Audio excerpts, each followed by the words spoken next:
Realise कराती है कि जो कुछ भी है सब आप हैं, सब आपका है। इच्छा यही तो चाहती है कि आप अपने सीमित पहचान को छोड़ के पूरे अस्तित्व को अपने पहचान में शामिल कर दो। इच्छा सब कुछ चाहती है, इसीलिए इच्छा का दूसरा रूप है ईशान। पहले रूप में इच्छा की कोई वस्तु नहीं थी, बस इच्छा अपने शुद्ध रूप में थी। लेकिन ईशान रूप में वो वस्तु भी, क्योंकि स्वामित्व तो ठीक है, मगर किस पर? तो जो सृष्टि आगे बनेगी उसका डीएनए प्रकट होने लगा है इस स्पर्म में। इच्छा अभ्युपगमा है, यानी स्वीकृति। लेकिन स्वीकृति तो इच्छा का उल्टा है ना? नहीं, ध्यान दें। जब आप किसी चीज की इच्छा करते हैं तो आप क्या कर रहे हैं?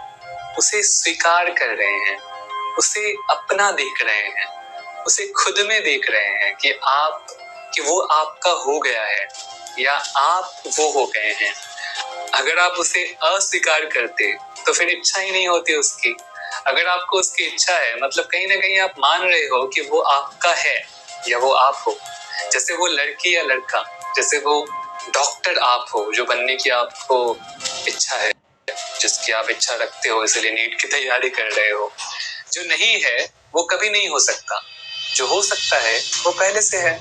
तो इस तरह से इच्छा स्वीकृति है और ईशान भी।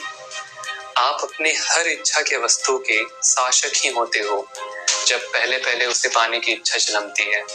जिस पल आप में एक इच्छा जन्मी, जैसे उदाहरण भगवान को पाने की इच्छा जन्मी, तो उस पल आपने कहीं ना कहीं स्वीकार कर लिया भगवान को और उसके स्वामी बन बैठे। इवन अगर आपके अंदर भगवान के दास बनने की ही इच्छा है तो भी आप स्वामी की तरह ही देख रहे हो खुद को। कमांड कर रहे हो आप भगवान को रोल प्ले करने के लिए कि तू मालिक बन, मैं तुम्हारा नौकर बनूंगा। ये ईशान है, जब इच्छा की वस्तु की एक झलक सामने आती है और आप उसको अपना देख पाते हो, जो आपके नियंत्रण में है, जो आप ही हैं। अक्षर ऊ से उन्मेष, उन्मेष यानी आंखों का खुलना या सामने आना या खिलना। जैसे स्पंद कारिका का एक श्लोक है भगवान शिव के लिए, यस्य उन्मेष निमेषाभ्याम जगत प्रलय उदयो। जिनके आंख खोलने और बंद करने से जगत का उदय और प्रलय होता है। आंख खोलना यानी देखना, देखने से ही देखने की वस्तु का उदय होता है। जिसे देखा जा रहा है उसका अस्तित्व देखने वाले से ही है। अस्तित्व का अनुभव ही अस्तित्व है। तो अस्तित्व अनुभवकर्ता के भीतर ही है और उसका अनुभव करना अस्तित्व को बाहर प्रकट करता है। तो देखने वाले का देखना देखने की वस्तु को बाहर लाता है, या इस केस में कहें तो इच्छुक की इच्छा इच्छित वस्तु को प्रकट करती है। फिर से सुने, इच्छुक की इच्छा इच्छित वस्तु को प्रकट करती है। यही उन्मेष है और यहीं से जगत यानी इच्छित वस्तु तस्वीर में आना शुरू हो चुका है। और जगत क्या है? शिव की अभिव्यक्ति अपने आनंद की।